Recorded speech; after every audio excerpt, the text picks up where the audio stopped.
ने शिफा जो थी वो आखिरकार मेरे डोर स्टेप तक पहुंचाई। जब मैं हर जगह से हार गया, होम्योपैथी, पीर साहिबान, उलमा, दम दरूद बरूद तावीज़, ये सब भी चल गया क्योंकि एलोपैथी तो मेरे आगे हाथ जोड़ के खड़ी थी। मैं एलोपैथी के खुद हाईएस्ट फील्ड पे एक्सेल कर रहा था और वहाँ भी मुझे पता था मेरे पास मेरे मसले का हल नहीं है। साइंस तो मुझे कह रही थी कि अब तुम मर जाओ, तुमने तो मरना ही है। लेकिन मेरे अल्लाह ने उस वक्त एक जूनियर डॉक्टर, लेडी डॉक्टर थी, जिन्होंने मेरे सामने एक पेशेंट को, जिसके पेरेंट्स को हम कन्विंस कर रहे थे, उसके फादर को, कि तुम ब्लड तो ला के दो ना, ये ब्लड वॉमिट कर रहा है। 35 ईयर्स ओल्ड मेल था और मैं भी 35 ही था उस वक्त। और उसके बाप ने जिस तरह कहा कि मरता तो मर जाए, मेरे पास पैसे नहीं है। उसे काला यरकान था, लास्ट स्टेज थी और ब्लड वॉमिट्स हो रही थी, तो वो ब्लड नहीं और ला के दे। हम उन्हें कहते थे कि यार इत्तेफाक हॉस्पिटल लोग उस वक्त भी आ जाते थे कि शायद मियाँ साहब मुफ्त इलाज कराएंगे। मियाँ साहब बेचारे खुद भाग गए हुए थे, तो वो हॉस्पिटल को डेली वेजेस देने मसला बना हुआ था, तो वो फ्री इलाज भी नहीं होता था। जिन लोगों को पहले कोई आदत थी, ये मियाँ शरीफ साहब फ्री इलाज कुछ लोगों का करते थे, वो अब जाने का नाम भी नहीं लेते थे। और पेशेंट जो है उसके ऊपर ब्लड भी लाने पे वो तैयार नहीं कि ब्लड भी आप खुद ही अरेंज करें, तो वो तो हॉस्पिटल नहीं कर सकता था। तो मैं बीइंग रजिस्ट्रार अपने जूनियर डॉक्टर के कहने पे उसे कन्विंस कर रहा था। जब उस बंदे ने इस तरह कहा तो वो लेडी डॉक्टर खड़ी थी, डॉक्टर मेमूना सुल्तान, उन्होंने एकदम आगे होकर वो पानी उसी के साइड पे जिस आगे पानी पड़ा है, मुझे याद है नेस्ले की बॉटल पड़ी थी, तो उसको उसके ग्लास में डाल के कहते कि भाई आप परेशान हो। पेशेंट जो था वो भी अपने बाप को देख रहा है, बाप कह रहा है मरता तो मर जाएगा आईसीयू के अंदर ना। तो उसे कहती हैं कि आप ये पानी लें, आंखें बंद करें और प्यार से 3 बार अल्लाह कह के पानी पी लें। तो मुझे गुस्सा चढ़ गया उसके ऊपर। मैं कि ये फॉल्स होप दे रही है, अभी वो मर जाएगा। तो वो उसका बाप इधर शीशे तोड़ना शुरू कर देगा, जी ये दम दरूद कर रहे थे, उन्होंने इलाज नहीं किया। किसी को नहीं बताएगा कि मैं ब्लड ला के नहीं दे रहा था, मैं ये ला के नहीं दे रहा था। एक नया इशू हो जाएगा शुरू। हमारा रोज का काम था, वो अभी जस्ट नहीं आई थी और जूनियर डॉक्टर थी बहुत। तो मुझे गुस्सा भी आया इस बात पे कि यार ये हम 2 सीनियर्स बात कर रहे हैं, ये क्या कर रही है बीच में। लेकिन वो बंदा कहता रहा पानी को देख के कि भज्जी पानी जमजम हो गया। तो मेरी हंसी निकल गई। मैं क्या, लिवर का पेशेंट आखिर में थोड़ा हेल्यूसिनेट कर जाता है। तो मैं क्या, ये बेचारा जा रहा है, ये उसको पता नहीं कौन सा जमजम पिला रही है। तो मैंने उसे डांट के कहा कि आप ज़रा ऑफिस में हैं, मैंने आपसे बात करनी है।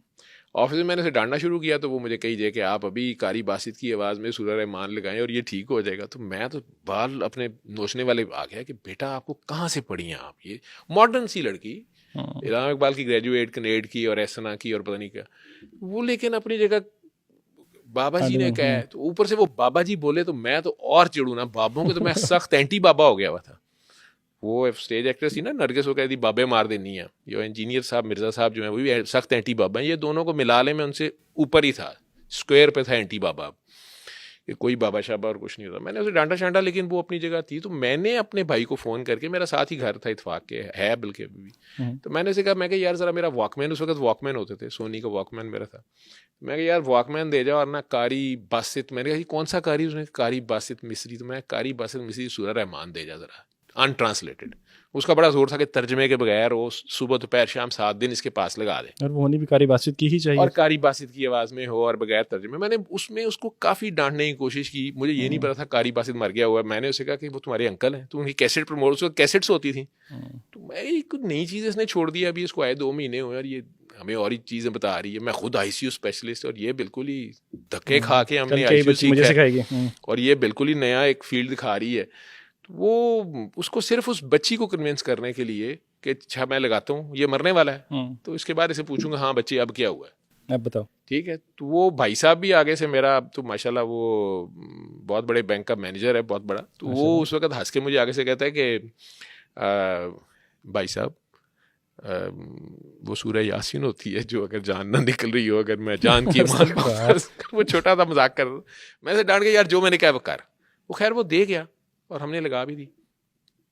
अगले दिन वो मरीज़ नज़र भी नहीं आया। मैंने तो सिस्टर से पूछा, मैं जी मर गया? तो उन्होंने कहा नहीं नहीं नहीं सर, वो रात को ही चले गए थे, अमीर अली आ गया था, अमीर अली क्लर्क था हॉस्पिटल का। तो हम कहते थे इजराइल आए ना आए, अमीर अली आ जाता है। वो रात 12 बजे आ जाता है, जिसके पैसे खत्म हो जाते थे कि जी पैसे जमा कराएं। उसी वक्त वोचर देता था, सुबह सुबह तक पैसे जमा कराएं। तो वो अमीर अली आज भी मेरे ख्याल इत्तेफाक में शायद होगा। तो वो होता था कि इजराइल आए ना आए, अमीर अली आया था। तो कई पेशेंट छुट्टी लेके चले जाते थे। उन्होंने कहा जी वो अमीर अली आ गया था, तो उसके अब्बू के पास पैसे नहीं थे, वो चले गए। मैंने कहा यार, अपने आप को मैंने कोसा गया, एमी जज्बाती हो गए, कल वॉकमैन दे दिया। तो सोनी का वॉकमैन था, नया ही भाई, वॉकमैन भी चला गया जाके। लेकिन वो हफ्ते के बाद जब दोनों बाप बेटा 10वें दिन आए और बड़े एक्साइटेड था उसका बाप कि मेरा बेटा बच गया, और बेटा हमारे सामने सीधा खड़ा था। अच्छा। और उसने कहा मुझे भूख लगना शुरू हो गई है और सारा कुछ, तो हम स्केप्टिकल थे। मैं उसका फ़ोन नंबर लिया तो उसने मुझे एक PTCL नंबर मुझे तक याद है, उसने कहा मेरे घर के सामने पान वाले की दुकान है, वो मुझे बुला देगा, ये उसका नंबर है, हम्म। तो आप ले लें। मैंने ICU में सूरह रहमान लगानी शुरू कर दी, खुद नहीं सुनी, ना अपने लिए सोचा। नहीं, उसी दिन के अगले दिन से सूरह रहमान लगानी शुरू कर दी? उस जिस दिन वो बंदा आके देख गया ना, हम्म। तो मैंने वो लगानी शुरू कर दी। हमने वॉकमैन अरेंज किए, उस वक्त 600 रुपये का चाइना का वॉकमैन मिल जाता था हॉल रोड से। ठीक है। तो मैंने हॉल रोड से वॉकमैन अरेंज किए, सिर्फ उन डॉक्टर साहिबा के साथ जिद पड़ गई, वो मरीज तो बचा है लेकिन बाकी तो नहीं बच सकते। अच्छा, आपको लग रहा था कि ये बाय चांस मतलब वन इन कैसे वो एक तो हो जाता है ना, 2 + प्लेसिबो इफेक्ट आ गया। 2+2 होता नहीं है, ठीक उसका है। नंबर लेने का मकसद भी यही था कि अच्छा देखता हूँ कितने दिन जिंदा रहता है। ठीक है, तो तभी आप तक यानी कहते आप हैं ना- पक्के हैं कि नहीं ये हो नहीं सकता? नहीं, सारी बात है यार, मेडिकल कहाँ साइंस, से- मेरी सारी तारीख, मेरा एक्सपीरियंस। यार हमने रातों को जाग जाके जिस तरह इम्तिहान पास किया, हम डॉक्टर बने और लोगों को दवाइयों के नाम रट रट के और डोजें याद कर करके जिस तरह बताया। एक बंदा आया और कहता जी सूरह रहमान सुनो मरीज ठीक हो जाएगा, तो इतनी आसानी से हमारी सारी मार्केट डाउन हो रही थी। ऐसे कैसे? ठीक है। ठीक है ना, ये भी समझ बिल्कुल, लेना। समझ गया मैं। और वैसे भी वो लॉजिक, हम लॉजिक के लोग होते हैं ना, अक्ल और लॉजिक, तो उसमें कैसे हाउ कम बात नहीं समझ आ रही थी। और फिर वो पेशेंट्स को हमने लगाना शुरू कर दिया। आगे से पेशेंट भी हमारे अपने मुल्क के थे, तो वॉकमैन ही गायब हो जाना, मरीज ने जाते जाते वो भी अब्बे का समझ के ले जाना। यार ये जाती है, जाती है। वो हमने पाकिस्तान जिंदाबाद, लेकिन कोई बात नहीं, चले वो मासूम लोग थे। कैसेट्स हम रखते थे, TD के कैसेट्स, वो डिसेंट मेडिकल स्टोर वालों को भी पता है ये कि वो मैं कैसेट्स उनके पास रखवाता था। कई बार जो भी ICU में नया पेशेंट आता था तो वो सिस्टर्स उन्हें मेडिसिन लिख के ना साथ वो नीचे भेजती थी। वापसी पे वो उनके शॉपर में एक TD के कैसेट डालते थे, तो वो आके पेशेंट बड़े परेशान हो कहते थे कि ये कैसेट भी दी है उन्होंने। तो हमने कहा कि ये कैसेट जो है ना, ये वॉकमैन के साथ इनके पास आपने लगानी है।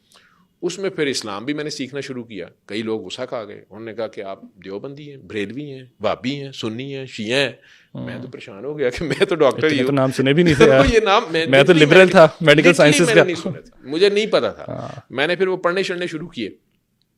कुछ लोग गुस्सा नहीं करते थे तो हम फोर्स भी नहीं करते थे, लेकिन उन्हें बताते थे। और शुरू में कुछ पेशेंट ऊपर तले मरे, तो अगर किसी नए को बताना, ठीक है, तो जो पुराने एक दो बैठे होते थे उनके पेशेंट्स का ये हाल देख के तो किसी ने कहा देना नहीं मैंने नहीं, जो जिसको एक दिन पहले आया है और मैं अगले दिन ड्यूटी पे आया हूँ, मेरी ड्यूटी के बाद आया वो, मैंने अगर उसे बताने की कोशिश करनी तो उसने कहा तू रहन दे, वो भी मर गया, वो भी मर गया। तो ये सारा कुछ सुनने को मिलता था, लेकिन मैं सिर्फ वो बताता जा रहा था। वैसे ही जब वो उसने मुझे कहा कि बाबा जी आपको मिलना चाहते हैं, तो मैंने फिर गुस्सा खा गया। मैंने कहा यार ये बाबा बीच में से कहाँ आ गया? सूरह रहमान अल्लाह की, चलो कारी बासित मिस्र का है, फौत हो गया हुआ है तो कोई मसला नहीं है। वैसे भी हमने कभी भी किसी की वो क्या होती है, रॉयल्टी होती है क्या, तो उस वक्त भी गाने शाने तो चोरी कर ही लेते थे। बिल्कुल ऐसे। तो तलावत उसकी इस्तेमाल हो रही है, अच्छी बात है, उससे स्वाब जा रहा होगा। ये बाबा क्या आ गया बीच में? ऊपर से जब उन्होंने कहा कि, मैंने कहा कहाँ होते हैं, तो उसने कहा हीरा मंडी। तो मेरी तो रही सही भी, मैंने फिर उन्हें एक लेक्चर दिया कि बेटा ठीक है, उनके पेशेंट्स कुछ ठीक हुए, कुछ ठीक हो रहे हैं, वो हो रहे थे ना, उस वक्त रिजल्ट्स आ रहे थे, लेकिन हम कह रहे थे कि ये बाय चांस हो रहा है, ये भी हो भी गया, चलो फिर क्या। इवन हमारे साथ जो सीनियर डॉक्टर्स थे, मौजम बेग मिर्ज़ा साहब ने अपने प्रेस्क्रिप्शन के ऊपर लिखा कि हेप सी इंटरफेरॉन 6 मंथ्स लग गई हैं। उस वक्त टीके लगते थे 6 माह के, कि वो लग गए हैं और PCR नेगेटिव नहीं हुआ, लेकिन सूरह रहमान 7 दिन सुनने के बाद इस मरीज़ का नेगेटिव हो गया। रेड पेन से उन्होंने लिखा। उस दिन वो मेरी साइट पे पहली बार आए। यूनुस शेख साहब हमारे साथ कंसल्टेंट होते थे, अल्लाह जन्नत नसीब करे, वो कट्टर वहाबी या मसलक उनका वो था, तो उन्होंने बड़ा मुझे कहना कि बड़ा ध्यान से चलो, शिरक ना हो जाए, ठीक है, बिद्दत ना कर देना। हाँ ठीक है, कुरान शिफा है, हरफ हरफ शिफा है, अकेली सूरह रहमान ही क्यों? तो मैंने भी ये सोचना कि हाँ अकेली सूरह रहमान क्यों, तो मैंने उस लेडी डॉक्टर को पूछना कि तुम बताओ, कि तुम बताओ। उसने कहा ना मुझे नहीं पता, मुझे बाबा जी ने कहा। तो मुझे ये इस जवाब से चिढ़ थी कि भाई बाबा जी ठेकेदार हैं इसके, बाबा जी ने कहा। तो वो 3-4 बार कारी बासिती क्यों, सुननी क्यों है, पढ़ क्यों ना ले, कई मरीज आगे से बहस कर लेते थे। हाँ, ठीक है, बिल्कुल ऐसे। और ये वही सवाल मैंने शुरू में भी किया था कि कारी बासित ही स्पेसिफिकली क्यों। और फिर ये कि जी सुन्नी क्यों है, पढ़े क्यों ना, मैं खुद हाफिज हूँ, कई पेशेंट्स ने ये कहना।